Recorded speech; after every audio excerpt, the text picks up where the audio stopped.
Everyone, welcome to my another mini blog. আজ হলো জামাই ষষ্ঠী, আর এটা আমাদের পঞ্চমতম জামাই ষষ্ঠী। আর আমরা দুজনেই সেজেগুজে বেরিয়ে গেলাম আমার বাপের বাড়ি যাওয়ার জন্যে। যাওয়ার পথে দোকান থেকে কোল্ড ড্রিঙ্কস নিয়ে নেবো। দেবরাজ মিষ্টিটা আগে থেকেই কিনে রেখেছিল, আজকে ভিড় হবে বলে। অনেকটাই দেরি হয়ে গেছে আসতে। মা সকাল থেকেই না খেয়ে বসে আছে, কারণ আমার মায়ের নিয়ম হলো জামাইকে যতক্ষণ না আশীর্বাদ করবে আমার মা কিছু খাবে না। আর আজ তো জামাইদেরই দিন। আর এখানে একটা মজার ব্যাপার হয়েছে, দেবরাজ মার বাবার জন্য যেটা কিনে এনেছিল আমি সেটা বাড়ি থেকে আনতেই ভুলে গেছি। লুচি খেয়ে কেমন লাগছে?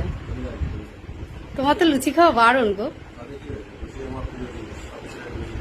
বাবা অনেক কিছু করছো, দেখি এটা কি করছো, দেখি।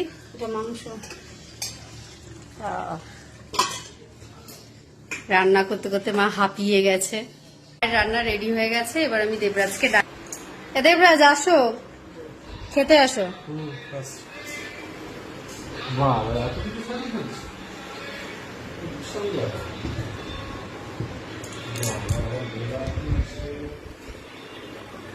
শেষ করবো কবে এত কিছু? ডাল আছে, পাবদা মাছ আছে, পমফ্রেট মাছ আছে, চিংড়ি মাছ, দই কাতলা, মাংস, চাটনি। এত কিছু খেতে পারবে? খাও আস্তে আস্তে। সব মা একার হাতে করেছে, বাবা বাজার করে নিয়ে এসেছে। এত খাওয়ার দেখে প্রচন্ড খিদে পেয়ে গেছে। চলো খেয়ে নি, আবার নেক্সট ব্লগে দেখা হচ্ছে। টাটা।